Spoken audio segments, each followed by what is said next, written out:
Fala pessoal, tudo bem com vocês? Eu espero que esteja tudo maravilhoso. Bom, o Coisa da Minha Cabeça de hoje é um caso emblemático, que foi um caso que me ajudou a perceber o meu caso, né? O meu relacionamento abusivo, um dos. Então esse caso me ajudou a entender muita coisa. Esse caso é um caso mais antigo, mas é um caso emblemático. Então é um caso muito pessoal, que me ajudou a entender o que estava acontecendo comigo e a maneira que é tratado quando o homem passa por abuso, certo? Eu peço que você deixe o like, que você também se inscreva e vamos ao react.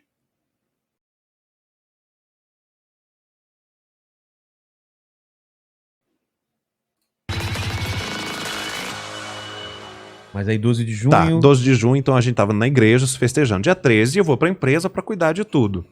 Dia 14, eu acordo, ela fala, a gente tem que conversar. Dia 14 uma terça-feira. Cara, essa frase... A gente tem que conversar. Essa frase já gela... Então, não é, mas, não é mas muito gela quando você tem uma pré-experiência com um pito. Exatamente. Eu não sei se aqui chama isso. Quando chama a atenção de alguém, vai te dar um pito. Também, mas a gente... Eu sei o que significa, mas a gente não usa pito.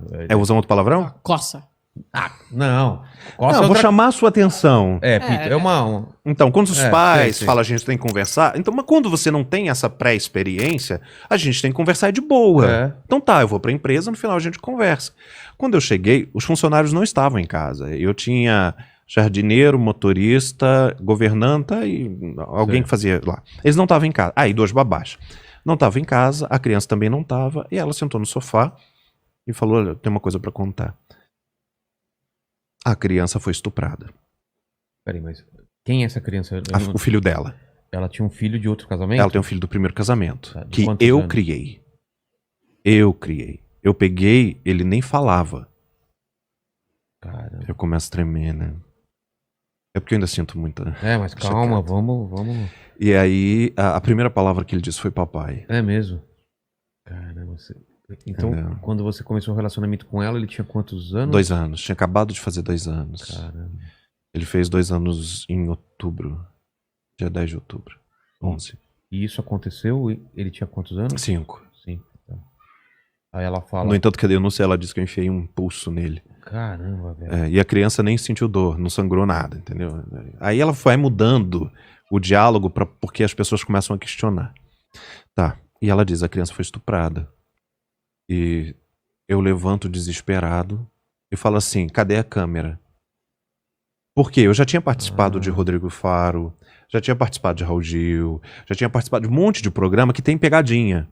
E você pensa assim, pô, uma pegadinha extremamente de mau gosto. Exatamente. Mas Quem é o que vai fazer uma pegadinha? poderia, sei lá, pra uma pessoa que já tinha participado de tanto programa, talvez, sabe, tirar a pessoa do sério. E eu levanto e falo, tá bom, pode sair, pegadinha, porque era ridículo. Era ridículo. E não tinha câmera. E aí eu fico estatalado e eu digo, aonde ele tá? Ele Tá no bem, hospital. tá no hospital. Cadê a polícia? Vamos pra polícia agora. Como tá, quem foi? Porque nesse lado você esquece que você é pastor. E ela falou, não, quem estuprou foi você. Eu falei, você tá brincando? E aí ela não me deixou falar. Ela falou, não, foi você, eu tô saindo de casa, na sexta-feira eu volto. Isso era terça-feira. Aí eu, peraí, você tá dizendo que sou eu? E você vai voltar sexta-feira? Você vai sair? Você vai fazer o quê? Entendeu? Você não tá na polícia, você não tá me... Sabe? Se eu descubro que alguém estupra meu filho, eu Caramba. quebro a pessoa no meio, depois eu pego a pessoa quebrada, levo pra polícia, entrego e me entrego. Entendeu? Mas não fala, vou pensar o que eu vou fazer.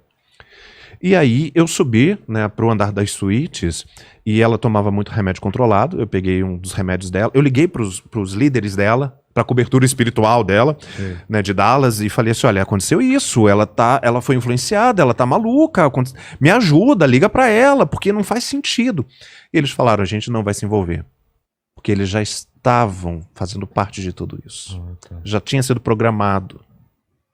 Foi uma coisa construída durante, segundo o Ministério Público, 4 meses. Entendeu? E aí eu pego os remédios dela e tomo. E uma pessoa que não tá acostumada a tomar remédio pra dormir, quando você toma, você apaga. Só que antes eu deixei 2 bilhetes, porque eu, escritor, e eu tenho mania até hoje, meu namorado, eu deixo bilhetes espalhados pela casa. Eu escrevi 2 bilhetes, um pra ela: eu amo vocês, não fiz isso, jamais faria algo assim, não se preocupa, vai dar tudo certo. E escrevi um outro bilhete pros funcionários, dizendo o nome deles e falei: olha, eu tomei um remédio pra dormir, tá tudo bem, faz as coisas da casa. Esse bilhete dos funcionários, eles ragaram, sumiram.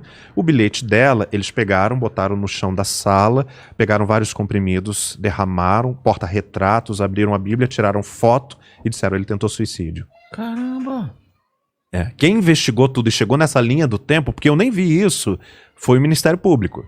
Mano, que doideira, Só que cara. aí, eu de manhã cedo, eu estou... Ela saiu de casa Saiu mesmo? de casa. E levou ele? E levou ele e avisou os funcionários.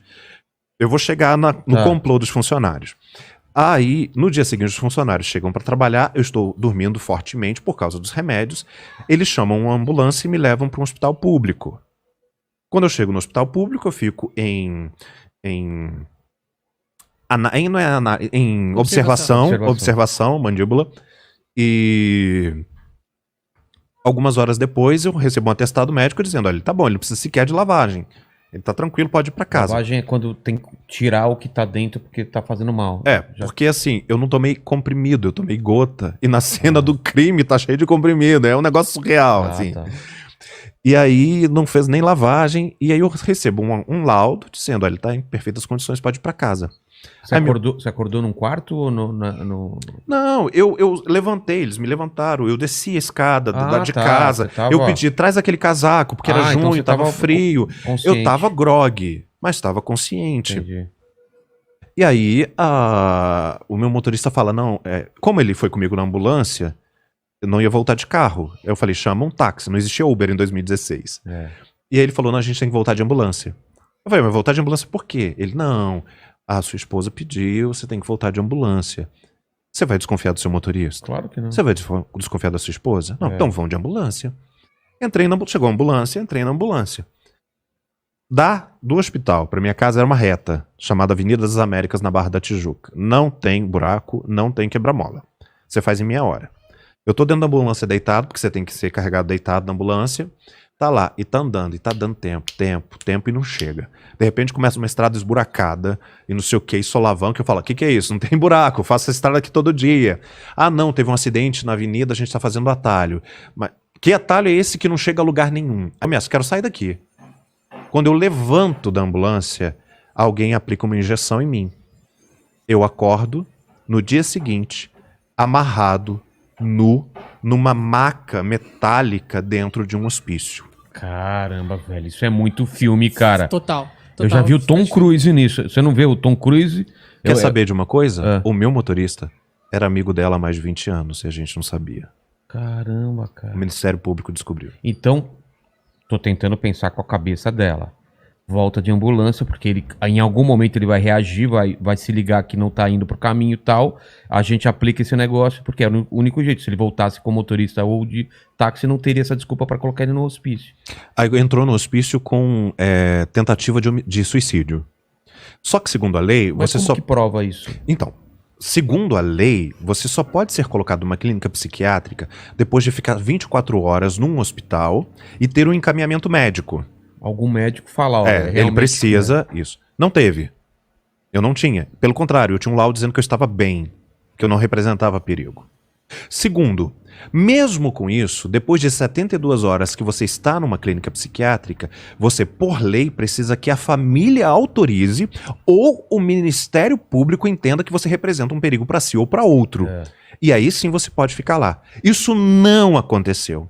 Eu fui mantido lá por 8 dias até minha mãe me localizar em sequestro e cárcere, sob torturas pesadíssimas. Então, mas como que conseguiram isso?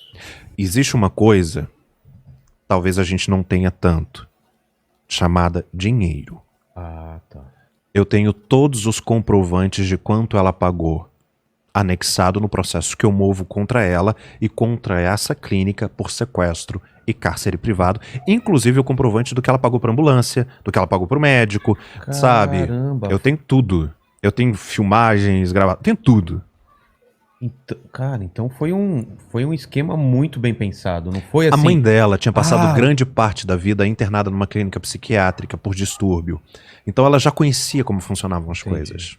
E aí você acorda no hospício Eu acordo num hospício, amarrado, seminu, né? Porque eu tava de cueca. e você tinha uma ideia temporal de quanto tempo tinha passado ou você tava Não, quando eu vi a cena, o que eu achei? O que uma pessoa com uma situação favorável do Rio de Janeiro, quando acorda num local amarrado, acha? Você foi sequestrado. É, com certeza. Então eu achei que eu tinha sido sequestrado e eu comecei a me agitar, ia gritar, ia chamar. E aí vinham as pessoas e disseram que eu não tinha sido sequestrado. E aí eu falei, então liga pro meu assessor. E aí começou, você não tem assessor? Como assim não tem assessor? Eu dava o nome, CPF do cara. Não. E aí começou o discurso seguinte: você não é Felipe Heidrich.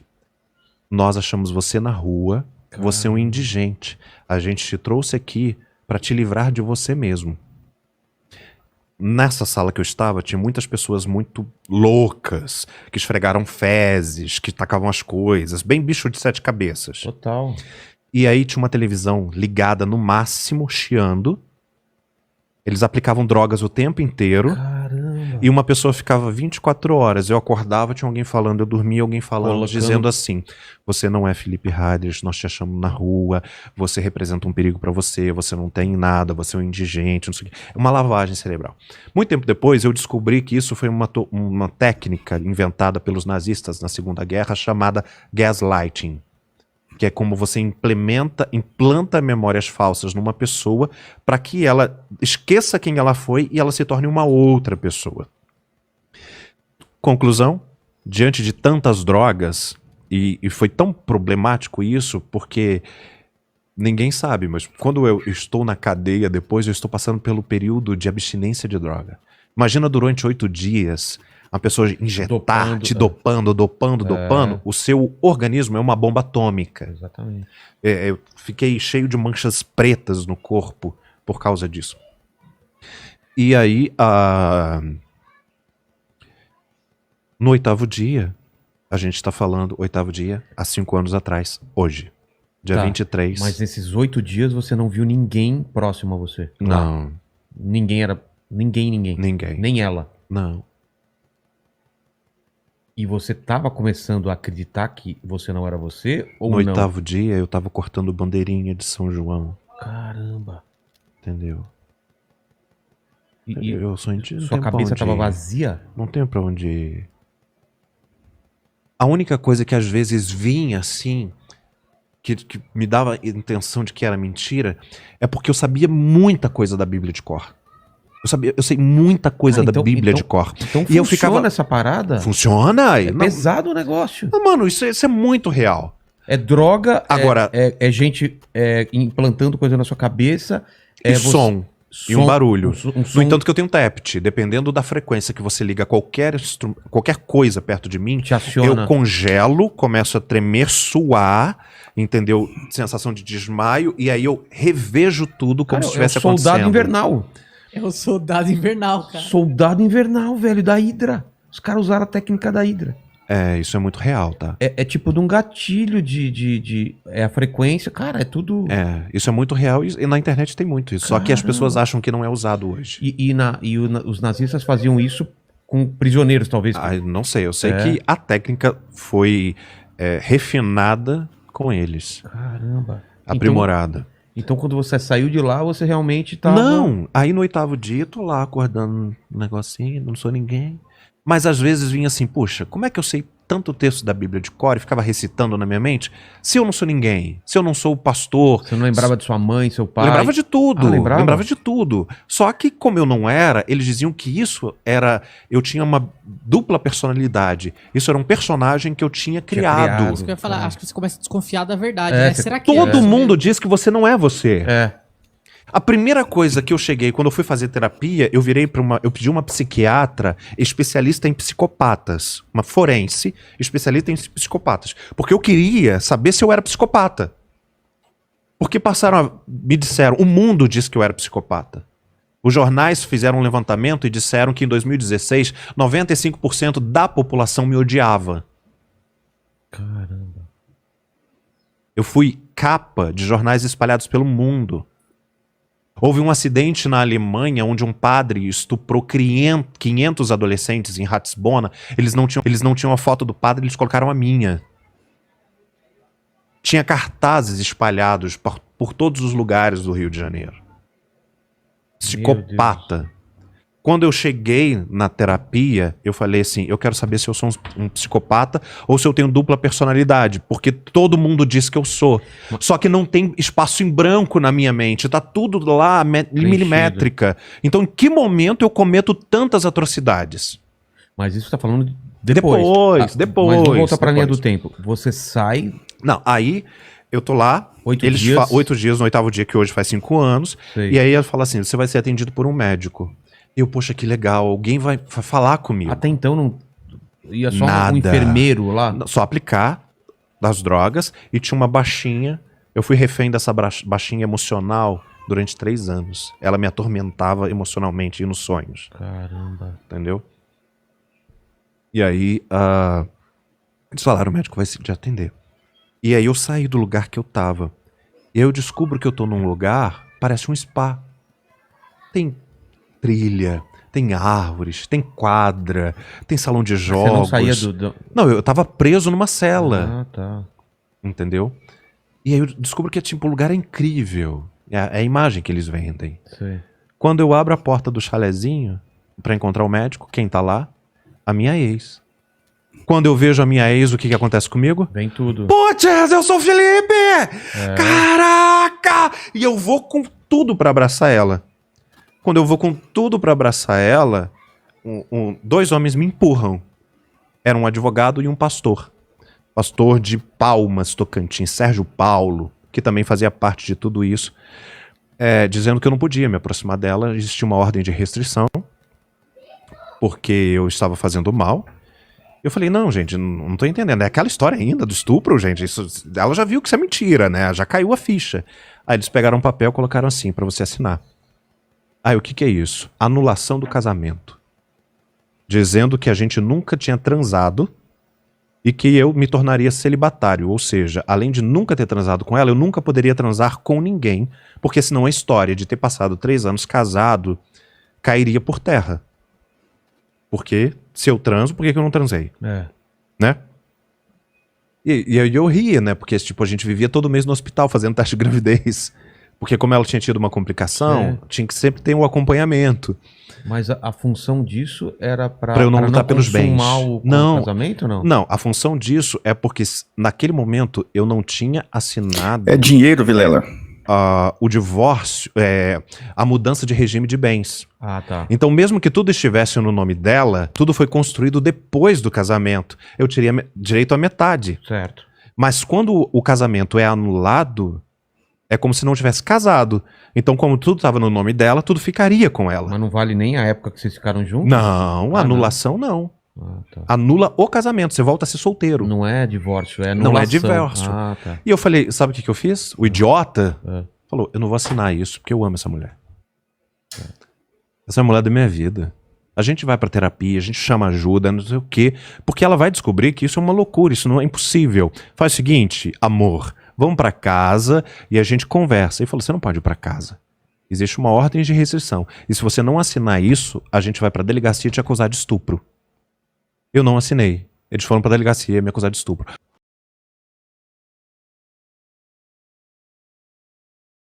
Uma pessoa que alega que sabia que eu estuprava o filho desde o dia 6, vai prestar depoimento no dia 23. Caramba. Só depois de não conseguir assinar. E ela convence a delegada de que eu sou a pessoa de maior perigo do Rio de Janeiro. A delegada emite um laudo pro juiz dizendo que eu era de, abre aspas, altíssima periculosidade, fecha aspas, pedindo uma força-tarefa pra me caçar, tipo o Lázaro da época.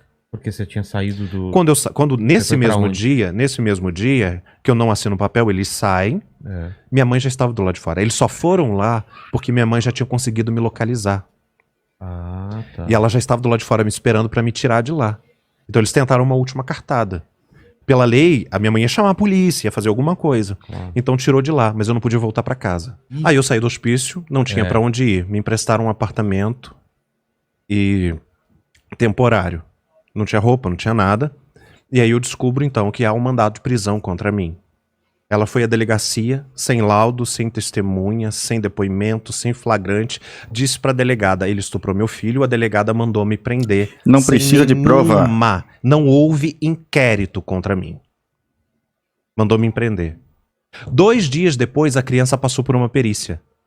Saiu o laudo. A criança mentiu a pedido da mãe. Ué, Eu já tava preso. e aí te soltaram. Não. Então, por quê? Porque a Justiça do Brasil levou 3 anos e meio pra fazer valer esse laudo. Cara, Porque o homem tem que ser eu fui abusivo. torturado, espancado, preso, linchado e tive a minha vida ceifada por 3 anos e meio. Além de todas as consequências. Eu definhei, atrofiei, emagreci, meu cabelo caiu, o meu rosto, eu tenho sequelas ainda da tortura da cadeia, eles quebraram o meu rosto. Então eu faço um monte de preenchimento para tentar não passar por cirurgia. Dói. Eu tenho dor 24 horas, entendeu? Para não passar por cirurgia. Mas para a justiça dizer tudo o que aconteceu, porque se tornou uma história midiática, eles levaram 3 anos e meio para mostrar o cronograma e dizer ele é absurdamente inocente. mas quando você foi pra esse apartamento emprestado, já tinha explodido na mídia? Ou ainda não? Não, Só não. quando você foi preso. Ela esperou eu estar em Bangu. Quando eu estava em Bangu, acautelado, né? Palavra bonita que eu aprendi. O que é Acautelado. O que é acautelado? Acautelado é quando você está preso. Né? Quando eu estava em Bangu, ela foi pro salão, fez sobrancelha, colocou cílios, pintou o cabelo, fez um penteado de trança, contratou um maquiador, fez uma maquiagem, contratou uma equipe de filmagem e fez um vídeo triste dizendo que o filho tinha sido estuprado. Todas as pessoas que maquiaram, que gravaram com ela, foram a meu favor, dizendo que não conseguiu imaginar uma mãe que vai dizer que o filho foi estuprado, passar a tarde inteira no salão, com o filho correndo de um lado pro outro, falando, não, eu quero um cappuccino agora. Caramba, que sociopata, né? Não sei se é psicopata, sociopata, mas é uma cabeça. Aí você chega em Bangu. Eu cheguei em Bangu. Como que é? Como que é a mãe? Então eu sou preso. Quando eu chego na delegacia... Mas como que é? Os caras chegaram no seu apartamento e falaram que você Não, tá não. preso? Aí eu descobri que eu estava com pedido de prisão. Um amigo mandou assim, olha, estão te caçando. Tem uma força-tarefa te caçando no Rio de Janeiro, mas tudo na moita. Tudo ligando, indo dos lugares que eu ia e tal, não sei o que. Eles estão perguntando por você. E aí a pessoa entrou no site da polícia, era um policial, e falou, ó, há uma mandado de prisão contra você. Aí eu liguei pro meu advogado. Aí meu advogado falou, então, olha só. Conhecendo seu advogado e de sua esposa, eu acredito plenamente em você, porque eu conheço ela. Mas eu não posso advogar por você, porque pela OAB eu não posso advogar contra a minha cliente. Eu também sou advogada dela. Então vou indicar um outro. Aí indicou um cara. E esse cara falou, olha, eu não posso te entregar, eu descobri sexta-feira à noite, eu não posso te entregar hoje, porque senão você vai direto pra Bangu, você não vai ter oportunidade sequer de dar depoimento. Então ele ligou pra delegacia, e na segunda-feira, no primeiro horário, eu me entreguei. Quando eu chego na delegacia, que eles me veem, eles me algemam as mãos e os pés. Porque segundo o relatório da delegada, eu era de altíssima periculosidade. Ou seja, John Wick. Eles tiraram meu óculos, que era só um fiapinho, uma armação invisível. Eu uso óculos hoje. Tiraram um cinto, sapato, tudo. Porque, tipo, na opinião deles, eu podia matar a delegacia inteira com óculos. Caramba. E aí, eu sou transferido, eles me recebem. Os policiais dessa delegacia, que é a delegacia DECAV, de proteção à criança e adolescente vítima, eles falaram, mano, tua mulher não vale nada. Nós já fizemos a perícia da criança, o laudo vai sair, ela mentiu a pedido da criança. Não tinha nenhuma Mas não um tinha sinal como, de não estupro, tinha como. nada. Não, a criança, no final eles falam assim, mas e essa história, como é que você sabe? A mamãe pediu pra eu contar. Caramba. A criança disse isso várias vezes, inclusive na frente do juiz. Só que já tinha um mandado de prisão. Meu advogado tentou com habeas corpus, mas não deu tempo. Eu fui preso. Me botaram dentro de um camburão, ligaram a sirene, desfilaram comigo pelo Rio de Janeiro.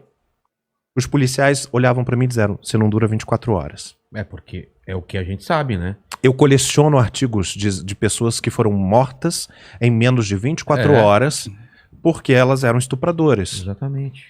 E aí eu chego em Bangu, no galpão, eles tiram minha roupa, né? Tem aqueles procedimentos de investigação lá. E aí eles perguntam pra você, pra mim, no caso, perguntaram qual é o artigo. Eles perguntam gritando, né? Qual é o artigo? Eu não fiz direito. Eu nunca tinha entrado numa delegacia. Eu nunca tinha passado pela polícia. Eu não era só réu primário. Eu nunca tinha... Sabe? Nada. E se você pergunta pra um escritor o que é artigo, ele pensa em regras de português. E eu falei, depende da frase. Mano, pra que eu fui dizer isso? Tomou uma porrada. Eles me espancaram e me quebraram inteiro. Rasparam minha cabeça. Eu não tinha documento, porque eu não pude voltar em casa. Eu não tinha nada. Eu não tinha como provar que eu tinha graduação. Fui jogado na cela comum, nu. E os carcereiros disseram, quem estuprar ele primeiro a gente não bate. Cara, o que te passava pela cabeça? Tipo, eu vou morrer. Não, eu tinha certeza Você que eu ia tinha morrer. certeza que Eu você tinha ia morrer. certeza que eu ia morrer. E Eu você- escuto o som da cela batendo. E você tava conversando com Deus ou Tava. Naquele momento eu fiz a oração da cruz. É. É o que Jesus fez. Eu falei, Deus, eu entrego nas tuas mãos o meu espírito, porque meu corpo acaba aqui. Só que eu acrescentei, eu falei, por favor, que eu morra rápido. Por favor. E aí eu fui pra um cantinho da cela, um lugar imundo, não tinha nada. Não é normal os caras deixarem nua a pessoa. Não é normal. Ah, tá. Não é normal. Pelo menos com short eles deixam. Não é normal. É porque era eu. E tinha quantos na cela? Ah, um monte. E aí? E eu fui pra cela, fiquei num cantinho em cócoras, né? Tipo, posição fetal. Alguém conversou com você? Alguém Aí um cara tocou em mim assim. Aí eu já entrei em pânico, né? Só que eu já tava vindo do hospício, né? Então eu já tava meio doido. E aí ele me entregou uma camiseta branca. O outro entregou um short. Caramba. E o outro entregou uma havaiana preta. Eu postei esses dias a camiseta branca e a havaiana preta. Me vestiram. Foi o oposto do que você achou que ia acontecer. Fiquei lá 7 dias. Estenderam a mão pra você, cara? Mas eles não sabiam qual crime você tava... Sabiam. Eles Sabiam? Ah, os caras Os carcereiros sabem. disseram assim, ele é estuprador de criancinha. Quem estuprar ele primeiro, a gente não bate. Durante os 7 dias que eu fiquei preso, os presos não levantaram a cabeça pra mim. Eles falavam comigo de cabeça baixa. E eles não sabiam quem eu era, além de um estuprador. Se você não tem como explicar isso, eu digo Deus. Daniel na Cova dos Leões. Além de Deus, você não achou nenhuma explicação. Não, não Ninguém te vejo. fala. Não vejo. Eu não vejo também. Não vejo. Pelo contrário, 2 dos presos, muitos anos depois, muitos como se tivesse séculos, né? Não, tipo, 2 anos depois, quando saíram, entraram em contato comigo. E eles? Eles falaram, cara, a sua vida transformou a minha lá dentro. A minha também. Pra 2 deles. Eu fui salvo lá dentro. E eu falei, mas eu não fiz nada, eu não falei nada. Ele falou, lembra que um dia eu tive uma crise de pânico e tal, porque tem uma regra na cadeia, não passe mal. Porque se você passar mal, eles te jogam numa solitária, que é um buraco, até você sarar. Caramba. Entendeu? É assim que é Bangu. Não sei se aqui é 5 estrelas. Então, ele começou a passar mal, e começou a passar mais mal porque estava passando mal e não podia pedir ajuda. E aí ele teve uma crise de pânico e se cagou todo. E começou a vomitar e se cagar. E a cela era imunda. E só tinha um buraco. E eles não tinha água. Eles não davam água. A gente não podia tomar banho. Nossa. Não tinha água pra beber. Não tinha nada. E ele disse, porque eu não lembro, que eu botei a mão no coração dele assim, botei na cabeça e falei, sente a respiração, ouça a minha voz, e não sei o quê. E diz ele que ele passou e nunca mais passou mal.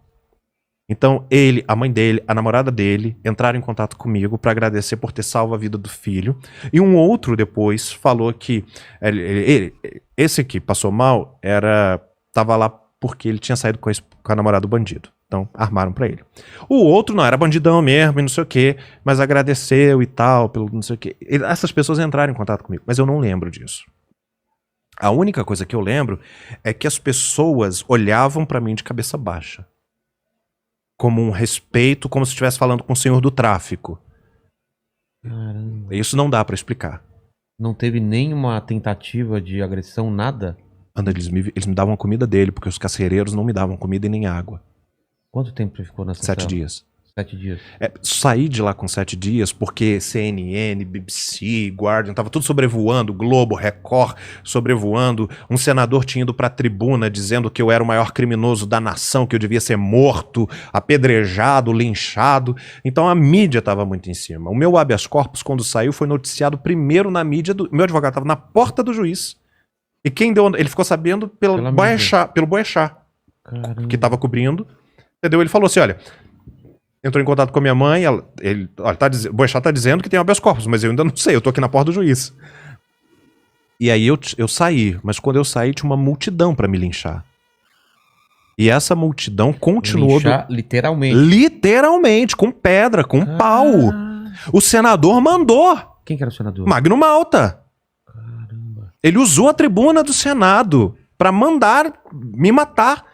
Não com essas palavras, eu quero que ele morra. Não. Claro. Mas ele disse, ele é um pedófilo, ele é um falso pastor, ele merece... A pena do Brasil precisa mudar, ele tem que ter pena máxima, a população não pode aceitar. E fez aquele discurso que um bom político e pastor sabe envolver as pessoas.